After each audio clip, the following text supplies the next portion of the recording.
Donc notre dernière partie est tout simplement un petit récapitulatif des stratégies proactives en fonction des fonctions des comportements. Donc quand on est en présence de recherche d'attention de la part de l'enfant, on va donner de l'attention fréquente non contingente. On va donner de l'attention fréquente sur les bons comportements. On va organiser les occupations, apporter de l'attention quand l'enfant en demande de manière appropriée. Organiser les occupations, c'est-à-dire que quand j'ai pas le temps de délivrer de l'attention à l'enfant, je vais le mettre dans une activité qu'il aime beaucoup et où il va pas penser à me demander de l'attention. Quand j'ai plus de temps, là, je peux peut-être justement être plus disponible et qu'il soit pas dans une activité aussi renforçante. Quand l'enfant il cherche à accéder à des objets, à des activités, on va enseigner un moyen fonctionnel de lui demander. On va, si nécessaire, travailler l'abandon du renforçateur. On va, si nécessaire, travailler le fait d'accepter le non. On va travailler, si nécessaire, aussi les interruptions de transition. Si l'enfant recherche du renforcement automatique, du renforcement positif automatique, des sensations, donc on va identifier les modalités sensorielles en jeu et essayer de proposer des activités acceptables qui procurent une sensation très semblable. On va augmenter l'effort pour s'engager dans le comportement stéréotypé. On peut accélérer la satiété. On se souvient, jeter les balles en début de séance. On peut, de la même manière, délivrer du renforcement non contingent, c'est-à-dire de donner un accès libre des jouets, des items avec lesquels la personne peut obtenir les sensations qu'elle cherche. On va enseigner du jeu autonome par pairing, par classeur, les deux. Si la fonction du comportement, c'est du renforcement négatif social, de l'échappement, on se souvient, il faut faire du pairing, des personnes, des lieux, des activités, du matériel, de tout. On peut travailler des interruptions de transition, donner des consignes agréables régulières, pas de consignes inutiles, avoir un bon contrôle de l'instruction. Donc on va jusqu'au bout de nos consignes.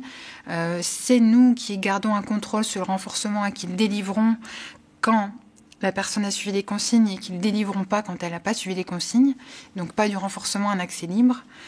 Des tâches faciles, fréquentes, alternance de tâches faciles, difficiles, donner toutes les aides nécessaires pour que la personne soit en succès, adapter la longueur, la difficulté, le matériel de la tâche, adapter le ratio de renforcement, c'est-à-dire à quelle fréquence la personne va obtenir du renforcement, le rythme des instructions, adapter la longueur des séances, proposer des choix, des repères dans le temps, enseigner des demandes d'aide, des demandes de pause, et ce qu'on a vu l'inertie comportementale, tâches facile, facile, facile, difficile, facile, difficile, facile, facile, difficile. Et quand la fonction, c'est du renforcement négatif automatique, donc échapper à une stimulation désagréable, on aura donc ce qu'on a expliqué, la désensibilisation systématique, l'habituation progressive à des stimulations qui peuvent être désagréables. Si c'est nécessaire, je vais par exemple le faire parce que les soins médicaux, c'est nécessaire. Par contre, si la personne elle ne tolère pas certaines situations qui ne sont pas obligatoires dans la vie d'une personne, je ne vais pas l'y contraindre si ça n'a pas de sens et si ça ne lui apporte rien de spécial. Et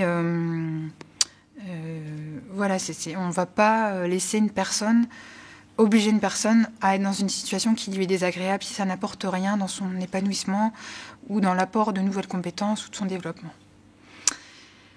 Et enfin, ça c'est un petit tableau récapitulatif donc, qui a été traduit par Maude Collinet, qu'on peut retrouver donc, sur une de ses présentations, un diapositive qui est à disposition sur Internet, sur le site ABASD Info aussi, je crois, dans les supports de formation.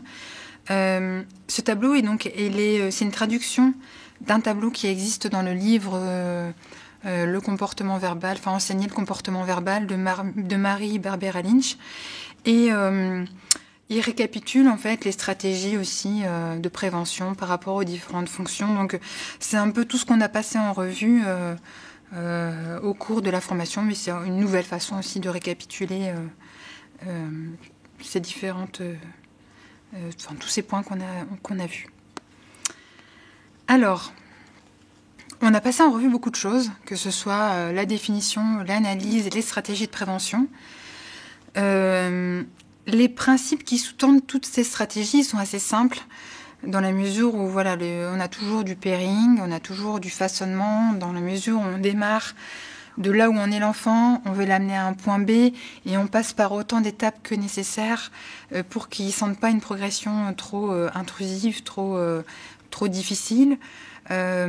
Beaucoup de renforcement, focalisation positive, et ça, s'il y a une chose que j'aimerais qu'on retienne de cette intervention, c'est que les troubles du comportement, ce sont des déficits,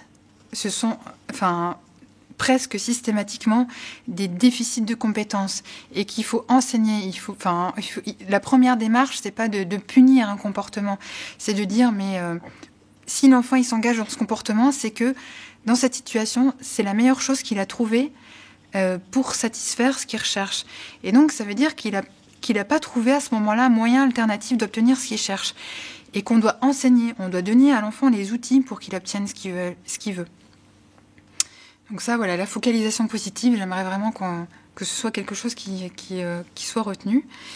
Et puis, bien sûr, des stratégies d'aménagement spatial, temporel. Donc au final, toutes ces stratégies, elles ne sont pas compliquées.